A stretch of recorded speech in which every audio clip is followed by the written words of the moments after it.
I'm excited about our next guest, Susan Swinehart from Troy, Ohio. She works with Osaic Wealth. She's an attorney and a financial advisor. Welcome, Susan. Thank you. Thanks for having me. Now, Susan, you have an interesting career. You didn't just, wind up as a financial planner. So tell me a little bit about your career. Okay, I started out as a school teacher, so I taught for a few years. Then I became a reading consultant with a publishing company. Then my husband and I had our first child, and I thought, I don't want to travel anymore. So I didn't know what to do. My husband said, well, why don't you become a lawyer? And I thought about it, and my brother said, why don't you become a financial planner? And I thought about that. So I couldn't make my decision, so I thought, okay, I'm not going to make a decision. I'm going to go do both. So that's what I've done. That's great. Now, you kind of have a specialized market, so kind of tell me how you've honed in on your market. Okay, I work with women, and I also work with young people. And those are my markets. And why do you like working with women, and why do you like working with young people? I like working with women for the following reasons. One is that women statistically live longer than men, and so they have a longer retirement period. And this is what we found out with women. Because they take time off sometimes to raise their kids, they are always the caregivers, so they take care of their parents and other relatives. So they have less time in the workforce to have money in their 401k or pension or whatever. So they are usually shorted when it comes to retirement. They need to know about what's going on in the family, like what they're doing with their wealth and their regular financial lives with their husbands. And also they're in the workforce more now than ever. So that's why I like working and helping women. So now, what two categories of women do you especially like to work with? I like to work with widows and divorced women. And first of all, I'm a widow, so I know how emotional that can be, because there's just a lot to get over. And divorced women, that's also emotional for them. And what happens is we go from being we to me. And that's not only tough financially, it's also tough socially sometimes, because you are by yourself and you have to go to things by yourself. So with the widows, they have to get emotionally ready so that they can deal with the rest of their lives. And so things they can do is maybe take walks, do meditation and deep breathing and that type of thing, and the divorced women as well. So those are some of the things. They may need counseling. They may need to have one-on-one counseling as well as group supports. So those are some of the things, and I still today, men still do, as a whole, still do a lot of the financial things. And the women say, look, I'm taking care of the house, I have a job, I'm taking care of the kids. I don't care what you do, but I tell everybody, you need to know what you have, why you have it, and where it is, to help make it easier if something happens to their spouse. Now, when a woman becomes a widow, they have to deal with so many things. For instance, they need to look at their taxes. Being a single woman is different from being a married couple when you file the taxes. And I see that a lot of times their tax rates go up. And sometimes they don't, but sometimes they do. And, we're at $34 trillion in federal debt. That's $2 billion a day in interest. So I don't know how we're going to pay for that, but I bet we will see our tax rates go up. And then another thing is Social Security. And people need to pay attention to Social Security almost as soon as they start working, because people wait till they get to retirement, and about 3 years before, I wonder what my Social Security is, and they're done with their job, meaning they are tired of working. And as you know, and I know, it's best to wait till they're 70 if they can at all possibly wait. And so when you lose a spouse, and if you're already getting Social Security, there goes some Social Security away. And I just read that the average amount of Social Security a person gets is between $1,700 a month and $1,800 a month. And I don't know how anybody lives on that today.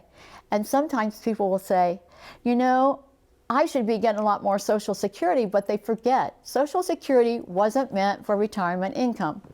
It was meant to be a supplement. And that's what people forget. So you have the Social Security equation for the woman. And then you have the retirement. What are they going to do about retirement? They look at their husbands, what he had in retirement, what they have, and that all has to get coordinated somehow so they can live. So those are just some of the things that are really important for women to understand, to do, to deal with. And so many women are not tuned into those things, and so many things are different in their lives. You know, I was a financial advisor 30 years ago, and I, for whatever reason, seemed to click with widows. And so I had a lot of widows in my book of business. And I always say this: if every wife knew what every widow knows, there'd be a lot more life insurance in that house, because you're dead right on Social Security. You know, let's say the husband's getting $2,000 a month, the wife gets $1,000 a month. Well, when he dies, she gets his, but then hers is gone. So her income goes down. They were filing joint, now they have to file single. So her income goes down, her taxes go up, and it's just a disaster. And for divorced women, I say a divorce is like a financial nuclear bomb in that family. They both get hurt, because you're taking whatever they had, and then it's at least in half, and then there's lawyers' fees and all this other stuff, and it's more expensive for two people to run a house than two people together run a house. So I think you're exactly right. What are some of the other things about divorced women? What are some of those issues there? Well, one that I commonly see is that the woman wants the house, and she doesn't want to uproot the kids, because she said, I don't, divorce is bad enough. I'm not taking the kids out of the house that they've always known.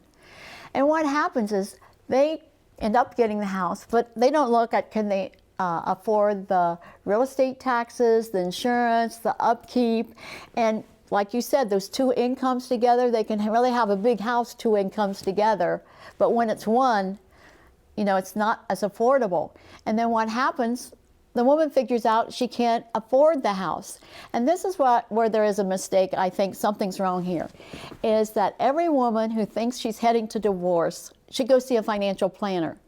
We know what they need to live on, and she may not have all the information, because sometimes the guys do like to hide some of their assets, or not be forthcoming on what they have. And so at least when they are in the divorce process, they need to come to us to say, should I forego the house and take the retirement plan, take some more of the pension? And attorneys are always trying to look at maybe the evenness or not evenness, but they don't worry about, is that woman going to have enough to live on in the lifestyle she wants? And even if it has to be reduced, because again, the two incomes make a big difference, but can she afford to live? And I'm telling you, it is devastating, and some of these women like to maintain that same lifestyle as when they were married. And they can't, they just have to forget it, do the best they can, have a spending plan, don't get into more debt, looking like you have more money than you do, because we know credit cards and all that's a downfall. So that's what I see in divorce. All women who are getting divorced need to see a financial planner first, so they have a better view of what's going on. Because the financial planner can say, okay, what are all the assets? Let at least get a list of them, right, so that they can't be necessarily hidden or put away, and then it can be more fair. And in many cases like this, people underestimate the value of income. Like, they'll give up pension to get this or something, and really that pension is valuable. The Social Security is valuable, and the income is really valuable. So you said you also like to work with young people. I think that I like working with young people because schools fail in teaching them about financial things, and I think a lot of young people would get a better footing to start with if they had more information. It's trial and error. How many adults have learned by trial and error? And if you could reach an 18, 17-year-old to get them on the right foot, that would be great. A number of years ago, there was an organization called the Center for Financial Education. And so they had a great program for everything from A to Z about kids learning with finances. It could be savings, investments, and just economic stuff and inflation and all that kind of thing, which we're all dealing with. And I showed it to the different schools, and they said, boy, I wish I had this when I was in high school. This is great. And they all said, but we can't put it in because the state requires this subject, that subject, and whatever subject. Well, what else subject do we all have to deal with that is all money every day? That's how we run our lives, with money. And so that was very, it's kind of a bummer, so to speak, because these kids need that education. Yeah, no, I agree. That's why I wrote this book. And if you remember, the reason was I was asked to do a presentation on financial wellness, and then I found how financial wellness is tied to physical wellness, is tied to emotional wellness, mental wellness, spiritual wellness. They're all tied together. But financial wellness sounded boring, and so I changed it to Who Wants to Be a Millionaire. Yeah.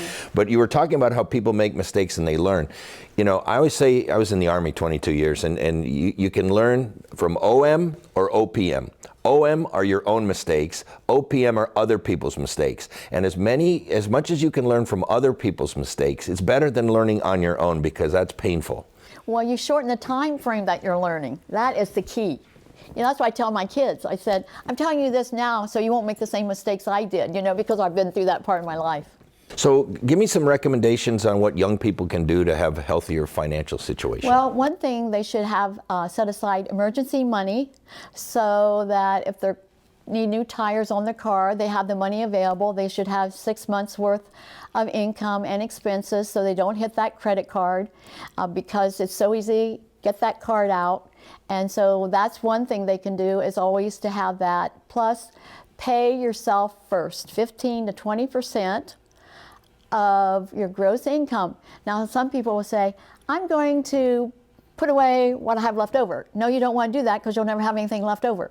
So do it first. If they get an increase in pay, then they put that away in savings and investments. So it's those little things that they need to do. And then anytime, here's something that I find really interesting. People get their tax returns back and they say, we use that money for vacation. Really, they're better off investing it. But they don't realize it's their own money that they let the government have, and they're getting it back from the government.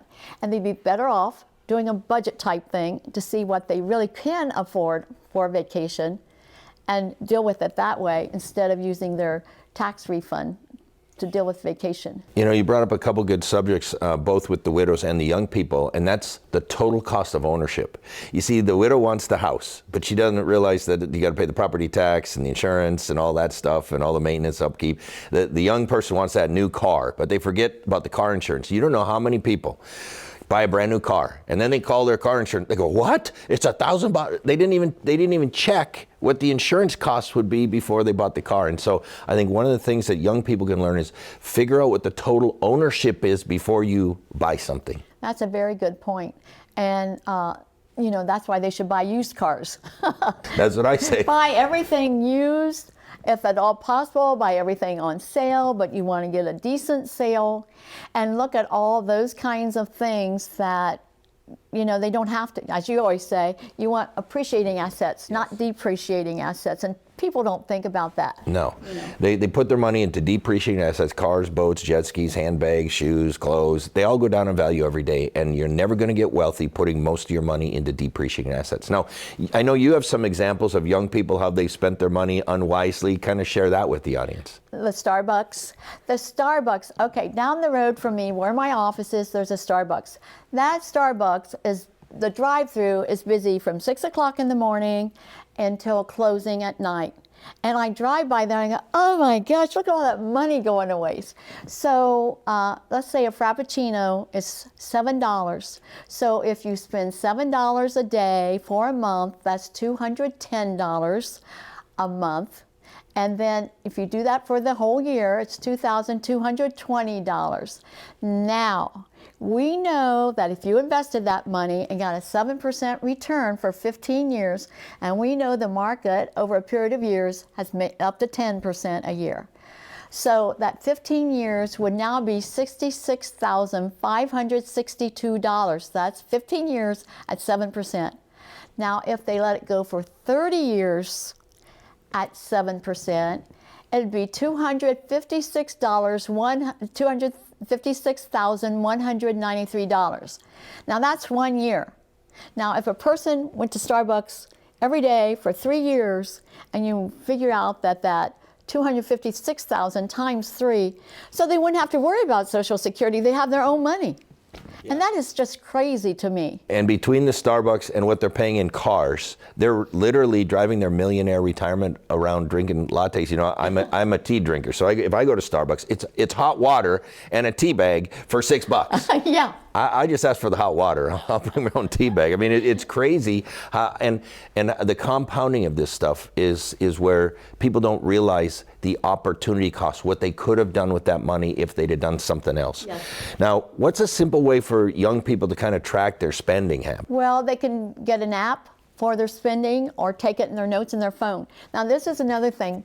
Adults, kids, everybody, they say, I had some money and I don't know where it went. Well, track it in your notes or in an app for a month. And I'll bet you that when you look at that, they can say, look, I didn't need this, I don't need that, I don't need that. Because, you know, it can go into to the drugstore, grocery store, or gas station, buy a pack of gum. It's been so long since I bought a pack of gum, I thought it was still a quarter, and my son informed me that it's not. I go, oh, really? Like 2 1/4. I know, and I have no idea. That's all inflation factor. And so anyway, and then, you know, the Mountain Dew every day. I see that going when I go to the gas station. People don't realize how they can save money and don't have to spend that money, and they don't need that stuff. Buy only what you need. And you know, when you go on vacation and all that, and all the people get the T-shirts and the caps, how many caps and T-shirts does a person need? Yeah, and you go to the airport, you know, I fly in and out all the time, and I see gummy bears for like $6. I can get the exact same bag at the dollar store for $1. Well, now it's $1.25, because even the dollar store's not $1 anymore. So what's the best way for young people to kind of get back on track financially? Let's say they made some bad decisions, they're going to get back on track. Well, a lot of financial planners like me, we will have a subscription where they can pay us so much a month, and we can help them and make the right decisions. And a lot of times young people don't want to go to a financial advisor because they say, I don't have money to invest. That's not what we're all about. We're helping them so that they will have money to invest. And so that's how they can get off to a good start. Don't listen to necessarily all your family members and the person beside who you work. I've heard that story so many of the times over the years. I'm going like, well, how long have they been a planner? You know? So that's how they can kind of get back on track with us. You know, I've written about longevity risk, that longevity is not just a risk, it's a risk multiplier of all the other risks, because the longer you live, the more likely you'll take much money out, the more likely they'll raise your taxes, the more likely you're going to need long-term care, the more likely the market will crash, the more likely your taxes will go up. So longevity is not just a risk, it's a risk multiplier. And you talk a lot about longevity and its impact on women and retirement. Yes, I talk about longevity to everybody, especially women, because they do outlive men. But this longevity, I'll say to people, we are going to plan for you to live for 100 years or more. And they say, most people say, I don't want to live to be 100 because I'll be in the nursing home and I'd rather be dead. And it's like, no, that's not the factor anymore. It isn't that. Genes are only a small part of how long a person lives. It's lifestyle, mostly. And what they're finding out how to live longer in a healthy way. And I follow Peter Demanis, and he has, every week he puts out stuff about longevity, new things that they have learned about longevity, how to have it. And it isn't just like having medications out there where you're taking 25 of those. It's a lifestyle. And how you can improve your chances of having longevity. And not only that, there are new medical breakthroughs for people who have different diseases, but also with artificial intelligence now. And I say everybody should plan to live to be 100. You might not make it, but everybody should plan for that, just because you might make it, and then you're not going to be one of these people. If I known I was going to live to be that long, I would have saved and invested more money. Yeah, most people underestimate their life expectancy, you know, and then they'll say, well, life expectancy gone down. Well, in the last couple of years it did, because of COVID, because of the vaccine, because of fentanyl. But that's not affecting the older people now that survived COVID. They're going to continue to live a long, long time. And so I think that really shows itself in the long-term care area, because I, for years, was recommending people get long-term care, and oh, I don't need it, my wife will take care of me. And I would look at the guy and say, okay, just would you lay down here? Now, ma'am, just come over here, pick him up and carry him downstairs, put him in the car. She said, well, I can't do that. Well, that's long-term care. And I think it's especially important for women to have long-term care, because you've seen it yourself. The wife many times does take care of the husband, then he dies. Who's going to take care of her? And you know, for people who say, I don't want to be in a nursing home, I don't either. That's why I have a long-term care insurance policy. I call it anti-nursing home insurance. I call it stay-at-home insurance. You know, I made my parents buy long-term care insurance. They didn't want to. It was too expensive. We'll never need it. Well, guess what? They spent years in assisted living, and if they hadn't got those policies, they would have been literally wiped out. And so I think it's so important for people to understand how longevity can impact all the different areas of their retirement. So you're an estate planning attorney too. So tell me about how that role, you know, helps your clients. Okay, I totally understand estate planning, how to do it, what to do it. And here's a figure. 2/3 of the people don't have a will or a trust or anything. And so I don't know, those people must know something you and I don't know. They must never going to be dying. I guess that's the story. And everybody needs one, because if you don't have one of those things and you have assets, then in most states, the law says who's going to get what. And why do you want somebody who you really dislike, who's a relative, might end up getting some of your assets? I don't get that. And so it's much easier if there is estate planning. So with the financial planning, I can help people do the right thing on accomplishing their estate plan. And so I know that, you know, what it is that they need to give whatever to whomever. And then during their lives, it has to be tweaked a little bit, because nothing stays the same, although a lot of people think everything stays the same, but nothing ever stays the same. So I can change that a little bit and still meet their goals of what they want in their estate plan, so that they can feel confident that their estate plan and how they're living now is all in good hands. And it's really critical today, because you have many people who had not just one marriage, sometimes 2, 3, 4 marriages. They have children with, you know, 2, 3 different people. That is where it gets super complicated, and that's one of the reasons why people really do need an estate plan. So what do you like about being a financial advisor? Well, I like helping people of all types of people at all stages of their lives, and I get satisfaction of knowing I've done something good for the people. And this day and age, so much is changing all the time. Education is really important, so people understand what's going on in the financial world. And then when you see people meet their retirement goals, or even things in the middle, not just retirement, but in the middle, and helping the young people, because I like to get people started in the right direction, so that they know down the road they're going to be in good shape. So my guess is there's a lot of women watching today who say, I really want to talk to Susan, because she kind of gets me. So if somebody wants to find you, they want to talk to you, how can they get a hold of you? Okay, they can go to www.financialplannertroy, that's TROY.com. And that's my website, and they can go also to that website and fill out the contact form. And if they'd like for me to contact them, I can do that as well. I can get in touch with them. That's great. Susan, thank you so much for joining us today. And thank you all for watching another episode of Tom Hegna's Who Wants to Be a Millionaire?